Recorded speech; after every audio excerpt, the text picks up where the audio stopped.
Pour rester connecté avec l'actualité chrétienne de Montréal et du monde, une seule adresse, www.radioéclat.com.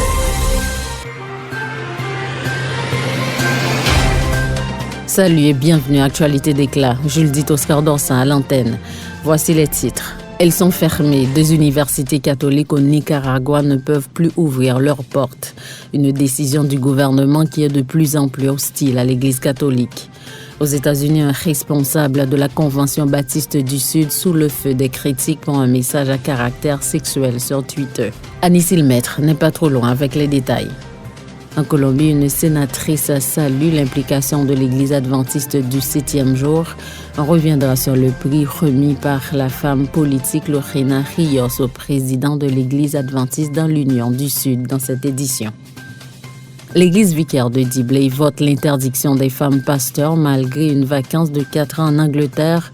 Bienvenue à Actualité d'Éclat pour cette semaine. Radio Éclat pour la fraîcheur de votre âme.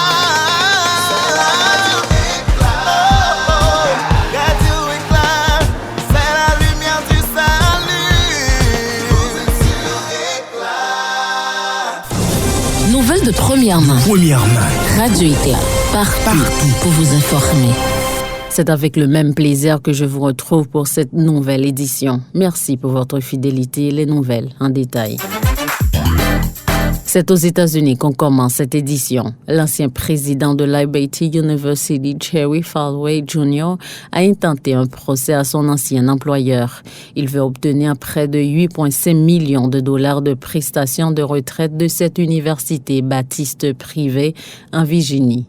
Willy Lafleur, notre correspondant aux États-Unis, nous prépare ce qui suit. Jerry Falwell Jr. poursuit la Liberty University de Lynchburg en Virginie, affirmant que son ancien employeur a retenu 8,5 millions de dollars en prestations de retraite qui lui avaient été promises. Fils du fondateur de l'université et militant conservateur Jerry Falwell Sr., Falwell a été crédité d'avoir ramené la Liberty University du bord de l'effondrement financier alors qu'il était le président de 2007 à 2020.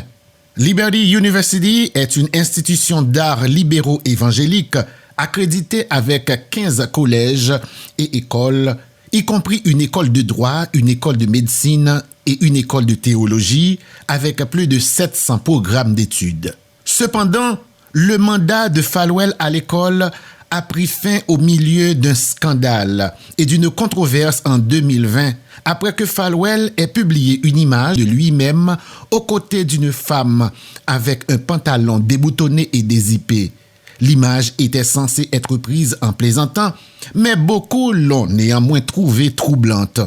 Après avoir été mis en congé pour une durée indéterminée, Falwell et sa femme, Becky, ont déclaré publiquement que Becky s'était engagée dans une liaison extra-conjugale et que leur famille était maintenant victime de chantage. Lorsque Falwell a démissionné de Liberty University, il a été annoncé que les deux parties s'étaient entendues sur une indemnité de départ de 10 millions de dollars, car Falwell n'avait pas été officiellement accusé ou admis d'actes répréhensibles. Cependant, en réalité, la femme de Falwell, Becky, avait plusieurs relations sexuelles avec d'autres personnes selon les révélations de la presse américaine. Depuis lors, Liberty et Falwell ont intenté diverses poursuites et des litiges sont toujours en cours. Maintenant, Falwell poursuit l'université pour ne pas avoir payé les 8,5 millions de dollars qu'ils avaient précédemment convenu de lui accorder à ce moment-là conformément à son accord de départ. Liberty University n'a apparemment pas payé la somme à la lumière d'un litige en cours concernant ce que, le cas échéant, Falwell est réellement dû par l'école. Dans un communiqué, Liberty University a déclaré « Cette réclamation fait partie d'un litige plus large, actuellement en instance devant un tribunal d'État. L'université défendra la nouvelle action sur les mêmes motifs qu'elle a déjà plaidé dans le dossier dans l'affaire de l'État. Liberty University est convaincue qu'il n'est pas légalement tenu de payer ses fonds et déposera les réponses appropriées auprès de la Cour fédérale, poursuit le communiqué. Willy Lafleur, Miami. Radio Éclat International. Toujours aux États-Unis, un responsable de la Convention baptiste du Sud sous le feu des critiques pour un message jugé à caractère sexuel sur Twitter. Guy Frédéric, l'un des membres de son comité exécutif, a récemment publié un message ambigu en lien à une élue démocrate. Une publication qui arrive dans un contexte où la Convention baptiste du Sud est toujours sous le choc face aux révélations d'abus sexuels. Annie Maître. Guy Frédéric est le pasteur de la Mabdale Baptist Church à Sheboygan, dans le Wisconsin. Il est également membre du comité exécutif de la Convention baptiste du Sud, l'organe qui gère les opérations quotidiennes de l'association. Le commentaire en question concerne la représentante démocrate Alexandria Ocasio-Cortez, qui a dernièrement déclaré que les publicités parlant de l'amour du Christ durant le Super Bowl visaient à présenter le fascisme comme une chose bénie. Répondant publiquement le 31 janvier à un influenceur qui demandait si Madame Ocasio-Cortez est sexy, s'interroge: sexy comme la sueur sexy des seins ou comme étant sexuellement désirable? Cette publication pose un problème car M. Frédéric fait partie d'une institution qui a fait face aux révélations d'abus sexuels après avoir demandé une enquête par une entreprise indépendante récemment. Face aux critiques, le pasteur a dit s'être repenti, sans toutefois préciser de quoi.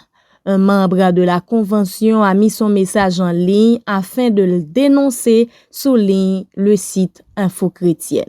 En tant que membre du comité exécutif, Frédéric a participé à l'examen des questions soulevées par les allégations d'abus sexuels dans des églises et autres associations de la Convention baptiste du Sud, accusées de les avoir mal gérées et ignorées, peut-on lire dans le texte en question. Ce n'est pas la première fois que le responsable fait parler de lui pour des messages en contradiction avec la volonté de l'organisation de faire le ménage. En octobre 2021, il avait été fortement critiqué pour avoir publié un message sur Facebook se moquant du harcèlement sexuel au travail. Il n'y a jamais de contexte approprié pour objectiver une autre personne. Ceci est particulièrement vrai pour le chrétien qui sait que, selon la Bible, les gens sont faits à l'image de Dieu, a commenté le pasteur Jared Willman, actuel président du comité exécutif sur Twitter. Il demande ainsi le départ de Frédéric, dont le mandat est renouvelable une fois expiré cette année. Annie Maître, Radio Éclat International. Au Nicaragua, 2 universités liées à l'Église catholique ont été fermées par le gouvernement. Les autorités nicaraguayennes ont aussi annoncé la saisie de leurs biens. Cette décision arrive au lendemain de la privation de statut légal à 18 syndicats patronaux dans le cadre d'une vaste répression des opposants. Nelson Joseph nous en dit plus. Les mesures prises à l'encontre des universités qui possèdent des campus dans plusieurs villes ont été publiées au journal officiel. Leur statut juridique a été annulé en raison d'infractions présumées à une récente loi approuvée par le Parlement, allié de la présidence. Leurs biens vont être saisis et transférés à l'État. Les informations concernant les étudiants et les professeurs qui seront réintégrés dans d'autres établissements agréés doivent être remises au Conseil national des universités, CNU. Le gouvernement du président Daniel Ortega est accusé par l'ONU, les chancelleries occidentales et les organismes de défense des droits de l'homme d'écraser toute opposition. Depuis les manifestations antigouvernementales violemment réprimées en 2018 qui ont fait plus de 350 morts, des centaines d'opposants ont été emprisonnés au Nicaragua et plus de 100 000 ont choisi l'exil. Parmi les abus soulignés dans le rapport, le groupe d'experts des droits de l'homme des Nations Unies sur le Nicaragua rapporte, et nous citons, les exécutions extrajudiciaires, les détentions arbitraires, la torture, la privation arbitraire de la nationalité et du droit de rester dans son propre pays. Les experts dénoncent le fait que la population, nous citons, vit dans la crainte des actions que le gouvernement lui-même peut prendre contre elle.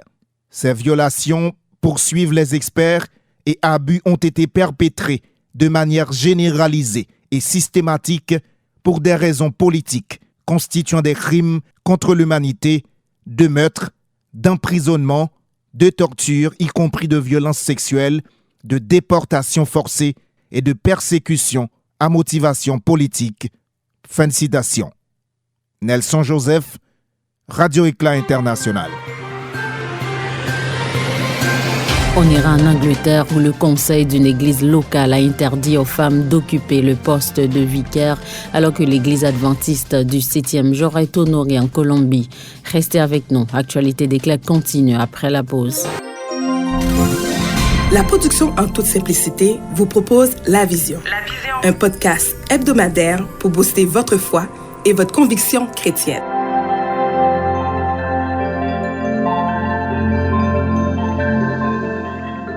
Mireille Chicoy Mirambeau. Bonjour tout le monde, donc mon nom est Mireille Chicoy Mirambeau, encore heureuse d'être avec vous aujourd'hui. Nous allons parler maintenant de comment nous devons être inébranlables en Christ. Nous savons que l'Internet a ses bons côtés, mais ses mauvais côtés également. Ce qui se passe, c'est que nous avons toutes sortes de doctrines, toutes sortes de théories qui circulent à travers l'Internet. Et si nous ne sommes pas enracinés, si nous ne sommes pas souchés, nous allons vraiment passer à côté. Nous allons vraiment être ébranlés de notre foi. Donc voilà pourquoi nous devons savoir que le Dieu que nous servons, c'est le Dieu vraiment des miracles. Le Dieu, dans la parole qu'il nous a donnée, il y a toutes sortes de situations qui sont envisagées, toutes sortes de situations qui sont traitées. Donc nous devons savoir que vraiment dans des circonstances difficiles, lorsque nous nous sentons ébranlés, qu'est-ce que nous devons aller chercher? Nous devons aller chercher cette petite foi-là qui va vraiment rejaillir de notre vie et nous rappeler de ce que Dieu a fait pour nous. Il faut se dire, ma bénédiction est en route. Ma bénédiction, ce que je vois là, je ne veux plus le voir parce que Dieu est capable de torpiller les murailles, de faire tomber tout ce qui se dresse devant moi. En fonction de ça, on va pouvoir à ce moment-là, savoir que nous sommes vraiment solides dans notre foi. Personnellement, je travaille dans un espace où il y a toutes sortes de races, de personnes qui viennent de différents continents et qui viennent avec des religions différentes. Mais lorsque la personne voit seulement par des réactions, c'est-à-dire je vais manger, je baisse ma tête, je ne parle pas, mais tout le monde sait que je suis en train de prier. Et voilà, donc lorsque la personne sait également que moi, j'affirme ma foi. Mon fils est malade. Je me rappelle qu'une fois, l'hôpital juif m'a appelé pour me dire « Madame, il faut venir parce que votre fils a la méningite. » Donc, j'ai appelé ma fille. Elle m'a dit « Mamie, l'ambulance est venue le chercher. » J'ai dit « Je rejette ce diagnostic. Je rejette ce diagnostic. » Et j'arrive, comme on le sait, méningite, on rentre, il faut enlever tous ses vêtements. On rentre dans une pièce qui est avec du fer pratiquement et ensuite on est isolé et j'ai commencé à prier parce que je sais que je sers le Yahvé Rapha. Je sais que celui qui peut déplacer les montagnes, qui a déjà guéri tant de monde, eh bien, il peut guérir mon fils. Et ensuite, j'ai prié et on m'a fait sortir par une autre porte parce que quand on rentre par une porte, il faut sortir par une autre porte. Et je suis sortie. Quelques heures après, 1 heure ou 2, mon fils m'a appelé, mon fils m'a dit « Mamie, je suis en route pour la maison ». Et je lui ai dit, qu'est-ce qui s'est passé? Il m'a dit, bon, le diagnostic qu'on avait fait, eh bien, quand on l'a refait, on n'a plus rien trouvé. Parce que Dieu avait entendu ma prière. Parce que le Dieu que je sers, il sait également que moi, je suis en train de plaider ma cause. J'ai dit, Seigneur, l'enfant n'a pas encore accepté le Seigneur.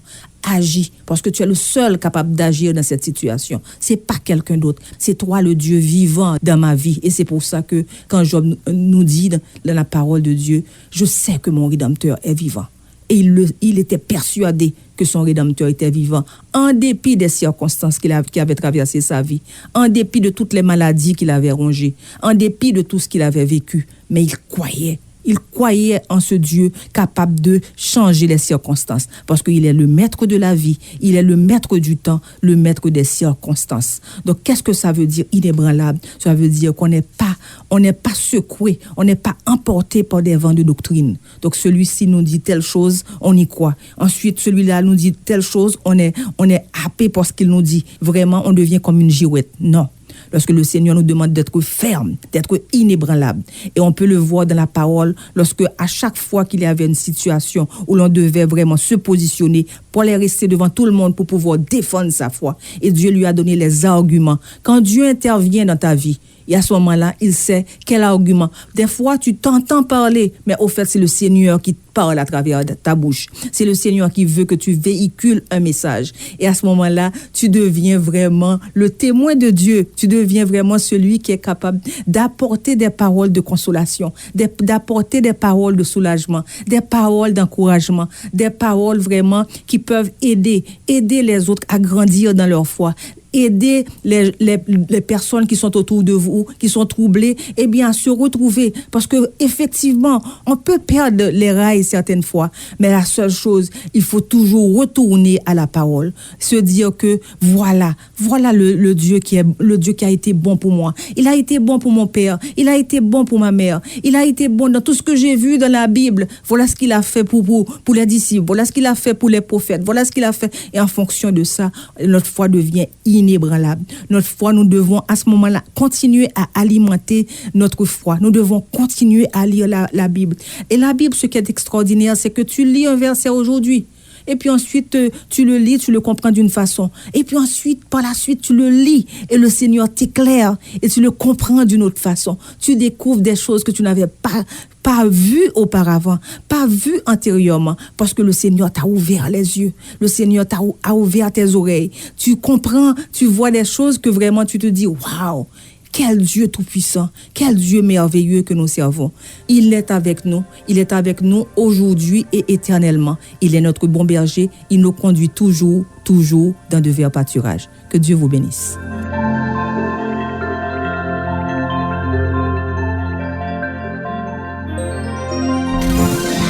Vous venez d'écouter La Vision, un podcast de la production En toute simplicité. Radio Éclat pour l'affiche de votre âme. Radio Éclat, c'est la lumière du salut. Radio Éclat pour l'affiche de votre âme. Radio Éclat, c'est la lumière du salut. Merci pour votre fidélité. Bienvenue à la seconde partie d'Actualité d'éclat. Une nouvelle session de Healing Streams Life Healing Services du ministère international Church Embassy s'est tenue la fin de semaine écoulée. Il s'agit d'une série de services qui donnent beaucoup de place à la délivrance et à la guérison. Alain Avi, pasteur de l'église Ambassade du Christ à Montréal-Est, une branche de ce ministère, a répondu aux questions de Jean-Étienne Dorsan. Healing Streams Life Healing Services, que je traduirais en français en disant les flux de guérison, services en direct, sont un produit, je parle en termes marketing, un produit de l'école de guérison. Donc, pour bien comprendre ce que c'est Healing Stream Life Healing Services, il faut d'abord comprendre qu'est-ce que c'est Healing School, que je traduis en français l'école de guérison. Alors, Healing School, c'est un ministère, c'est un département dans le ministère qui a pour mission d'apporter d'abord la révélation biblique de la santé divine, du droit à la santé au monde. Et c'est un département qui a œuvré depuis des années. Donc, initialement, Pasteur Chris, qui est le président fondateur du ministère, organisait l'école de guérison, organisait ces rencontres-là une fois l'année dans 3 pays. Il y avait l'Afrique du Sud, le Canada et le Nigeria. Comme annoncé alors que les lois de l'Église d'Angleterre autorisent les femmes à occuper le poste de vicaire, le conseil d'une église locale les a interdits. Pourtant, la paroisse est sans vicaire depuis 4 ans. Narum Pierre-Charles nous emmène à l'église paroissiale Saint Femberys dans la ville de Forward. Écoutez. Le Global South Fellowship of Anglican Churches, GSFA, affirme représenter 75% des anglicans à travers le monde, issus de 25 provinces membres, principalement en Asie, Amérique latine et en Afrique. Il a annoncé dans un communiqué ne plus reconnaître Justin Welby comme le chef de la communion et estime qu'il a disqualifié l'Église d'Angleterre dans son rôle d'église mère. Cette prise de position traduit la divergence vue entre l'Église d'Angleterre, globalement plus libérale vis-à-vis de la communauté LGBT que les autres églises anglicanes. Après des débats parfois douloureux, l'Église d'Angleterre a adopté le 9 février une réforme permettant désormais la bénédiction de couples de même sexe tout en refusant toujours de célébrer le mariage religieux. En réponse à la déclaration du GSFA, les services de l'archevêque de Canterbury Lambeth Palace ont indiqué qu'aucune modification des structures de la communion anglicane ne peut se faire sans son approbation. Ils reconnaissent les profonds désaccords qui traversent la communion anglicane de longue date et soulignent que les réformes dans l'une des provinces n'affectent pas les autres. Naoum Pirchal, Radio Éclat International. En Colombie, la sénatrice Lorena Rios Cuellar a honoré l'Église adventiste du 7e jour pour sa contribution spirituelle, sociale et humanitaire. Un prix a été remis en ce sens dans la capitale du pays, Bogota, récemment. Nelson Joseph. La sénatrice Lorena Rios a remis le prix au pasteur Alvaro Niño, président de l'Église adventiste dans l'Union du Sud de la Colombie. La cérémonie a réuni des milliers de membres d'église sur la place Bolivar, au cœur de la ville capitale, le mois dernier. Plus de 12 000 membres d'église ont défilé dans les principales rues de la ville capitale en brandissant des banderoles promouvant la santé, les valeurs familiales et la liberté religieuse. Ils distribuaient également des publications aux passants et aux entreprises. Pasteur Niño a dit à quel point la reconnaissance de l'Église adventiste par le Sénat était historique après que la nation avait conservé dans sa constitution la religion apostolique et catholique romaine comme religion d'État pendant 200 ans. C'est historique et important pour l'Église adventiste car cela rend visible l'existence d'une organisation religieuse non catholique et permet de reconnaître sa contribution au tissu social et au bien-être des citoyens à travers la vie spirituelle, l'aide humanitaire et l'impact social créé par les institutions éducatives et sanitaires, a-t-il déclaré.